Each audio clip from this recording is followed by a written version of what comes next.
찬송가 366장 함께 찬양하시면서 새벽기도에 하나님 앞에 올려드리겠습니다. 366장 어두운 내 눈 밝히사 함께 찬양하겠습니다.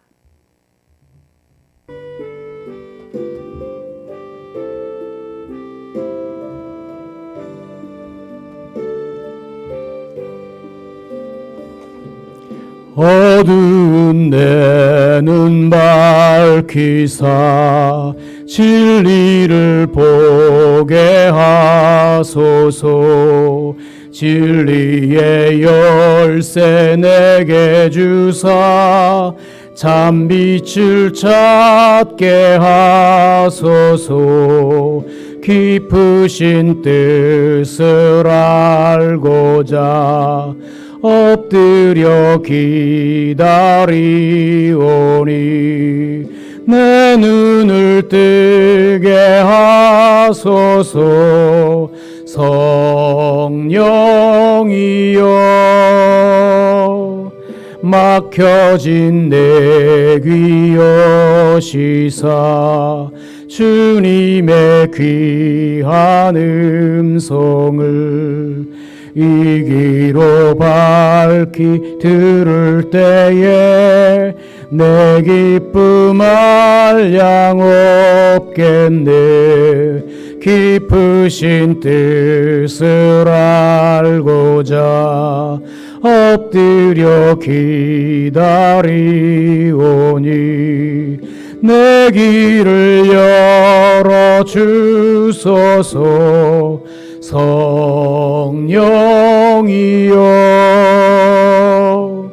봉해진 내 입 여시사 복음을 널리 전하고 차가운 내 맘 녹여주사 사랑을 하게 하소서. 깊으신 뜻을 알고자 엎드려 기다리오니 내 입을 열어 주소서.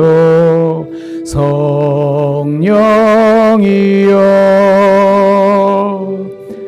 아멘. 사도신경으로 신앙 고백합니다.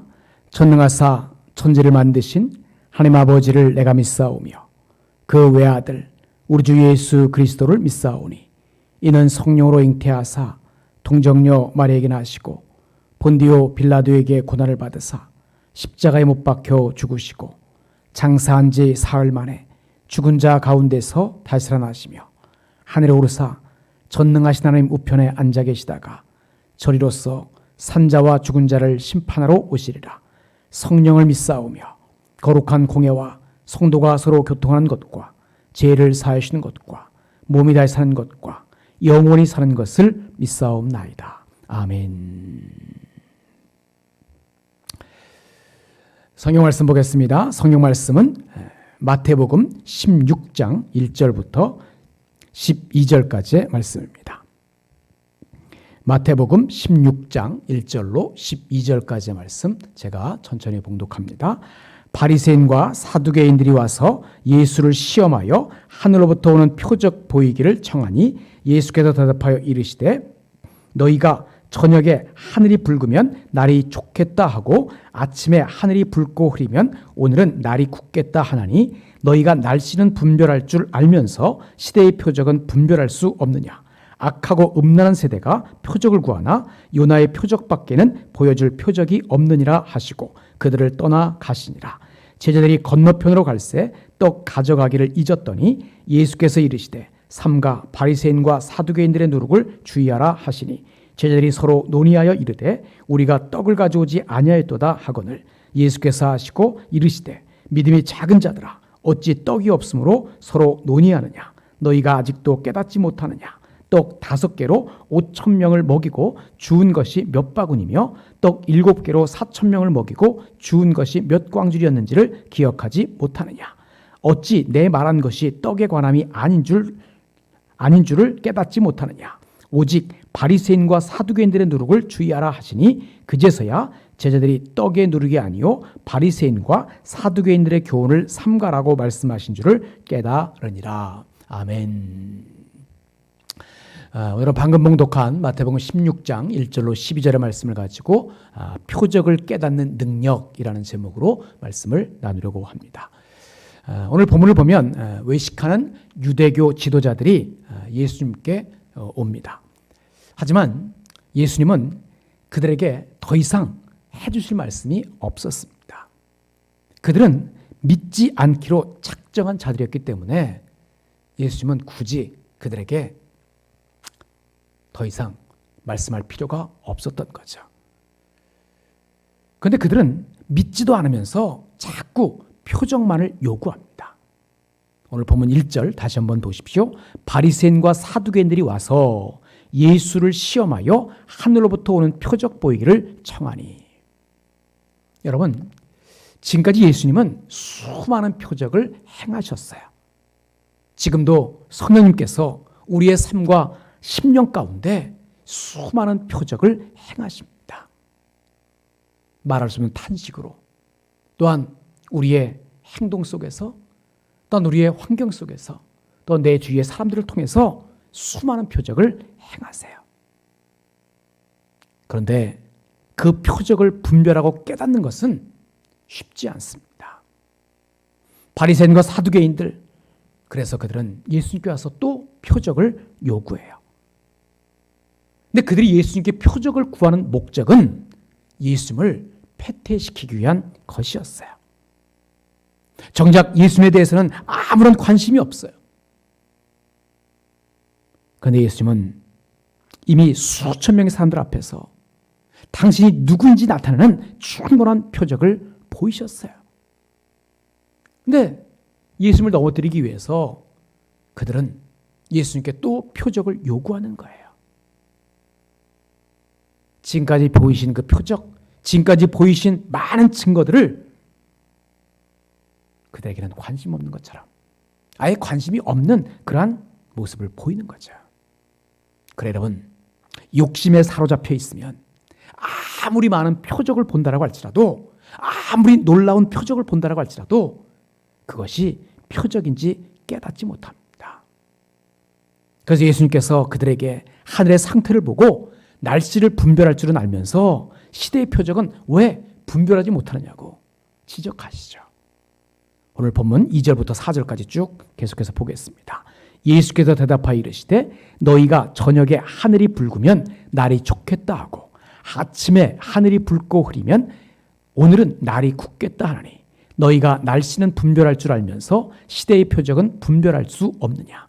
악하고 음란한 세대가 표적을 구하나 요나의 표적밖에는 보여줄 표적이 없느니라 하시고 그들을 떠나 가시니라.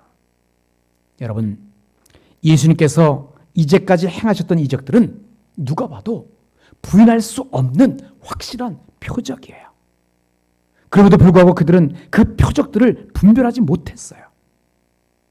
이렇듯 예수님을 믿지 않으면 별로 중요하지 않은 하늘의 표적은 잘 분별하면서 정말 중요한 표적은 분별하지 못하는 어리석음에서 벗어날 수 없습니다. 그래서 예수님은 악하고 음란한 세대를 향해서 보여줄 수 있는 표적은 요나의 표적뿐이라고 선언하시는 거예요. 여기 요나의 표적은 예수님이 죽으시고 사흘간 무덤에 계시다가 부활하실 것을 나타냅니다. 이 표적밖에 보여줄 것이 없다는 말씀은 다른 말로 하면 이 표적을 믿지 않으면 그 어떤 것도 소용이 없다는 거예요. 그래 여러분, 예수 그리스도의 죽으심과 부활을 믿지 않으면 모든 인간은 음란한 세대로, 악한 세대로 남을 수밖에 없습니다.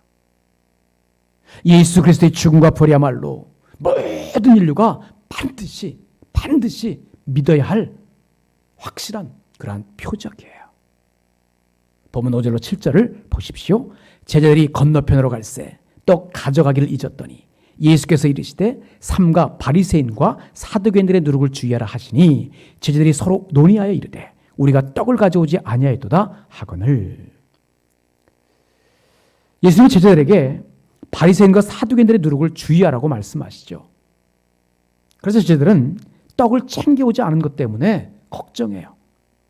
이때 예수님께서 뭐라고 말씀하십니까? 8절부터 12절까지 또 보겠습니다. 예수께서 아시고 이르시되 믿음이 작은 자들아 어찌 떡이 없으므로 서로 논의하냐. 너희가 아직도 깨닫지 못하느냐. 떡 5개로 5,000명을 먹이고 주운 것이 몇 바구니며 떡 7개로 4,000명을 먹이고 주운 것이 몇 강주였는지를 기억하지 못하느냐. 어찌 내 말한 것이 떡의 관함이 아닌 줄을 깨닫지 못하느냐. 오직 바리새인과 사두개인들의 누룩을 주의하라 하시니 그제서야 저희들이 떡의 누룩이 아니요 바리새인과 사두개인들의 교훈을 삼가라고 말씀하신 줄을 깨달으니라. 아멘. 사랑하는 여러분, 예수님은 제자들의 믿음 없음을 책망하시고 적은 음식으로 수천 명을 먹이셨던 두 번의 이적을 상기시켜 주세요. 그런 이적을 체험하고도 예수님과 자신들이 먹을 떡 때문에 걱정하고 있는 제자들의 모습. 그 모습이 믿음이 없는 바리새인과 사두개인과 같은 믿음이 없는 제자들의 모습. 그들 또한 표적을 이해하지 못한 거죠. 그래 여러분, 믿음이 부족하면 표적도 소용이 없습니다. 믿음이 표적을 해석하고 적용해 갈 수 있어요. 믿음이 있어야만 예수님께서 행하신 표적, 이적을 바로 볼 수 있어요. 제자들은 예수님이 책망하시면서 구체적으로 가르쳐 주시자 그제서야 예수님의 말씀이 바리새인과 사두개인들의 교훈을 주의하라는 의미임을 깨닫게 되죠. 여러분, 믿음이 부족하면 말씀을 깨달을 수 없어요.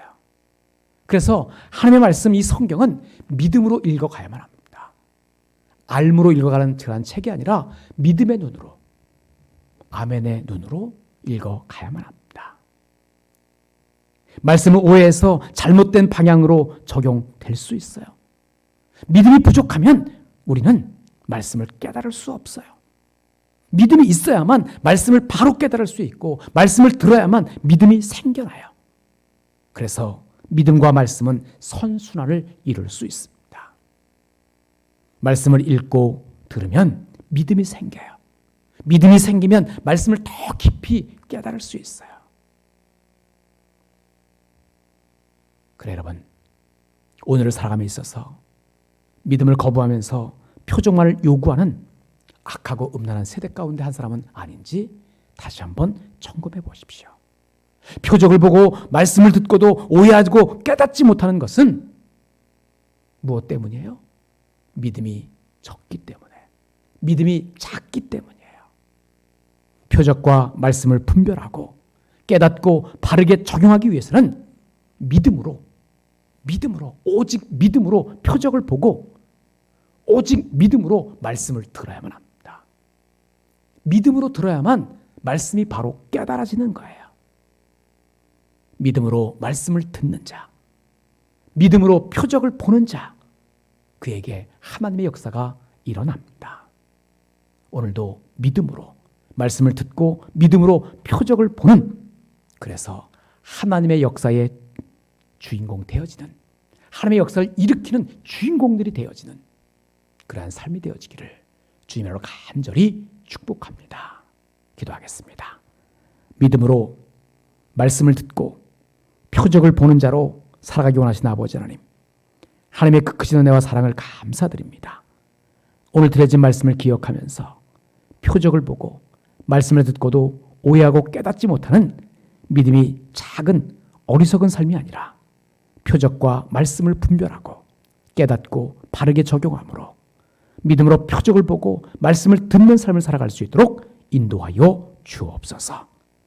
믿음을 거부하고 표적만을 요구하는 오늘의 세대 속에 믿음으로 말씀을 듣는 자로, 표적을 보는 자로 하나님의 역사를 일으키는 주인공이 되어질 수 있도록 인도하여 주옵소서. 참 좋으신 아버지 하나님, 다시 한 주간을 시작합니다. 하나님, 좋은 성도들, 저들의 삶을 항상 지켜주시고 보호해 주옵소서. 좋은 성도들이 어느 곳에 있든지 무엇을 하든지 임마누엘 함께 해주셔서 항상 복된 삶을 걸어갈 수 있도록, 복된 삶을 누릴 수 있도록 인도하여 주옵소서. 저들의 직장과 사업장, 자녀들의 삶에 한없는 하나님의 그 크신 은혜와 복을 부어주셔서 하나님의 살아계심을 맛보일 수 있는, 그래서 항상 하나님께서 복의 통로로 사용하시는 삶이 되어질 수 있도록 인도하여 주옵소서. 예수님으로 간절히 축복하며 기도하옵나이다. 아멘. 하늘에 계신 우리 아버지여, 이름이 거룩히 여김을 받으시오며 나라 임하옵시며 뜻이 하늘에서 이룬 것 같이 땅에서도 이루어지이다. 오늘날 우리에게 일용할 양식을 주옵시고 우리가 우리에게 죄 지은 자를 사하여 준 것 같이 우리 죄를 사하여 주옵시고 우리를 시험에 들게 하지 마옵시고 다만 악에서 구하옵소서. 대개 나라와 권세와 영광이 아버지께 영원히 있사옵나이다. 아멘.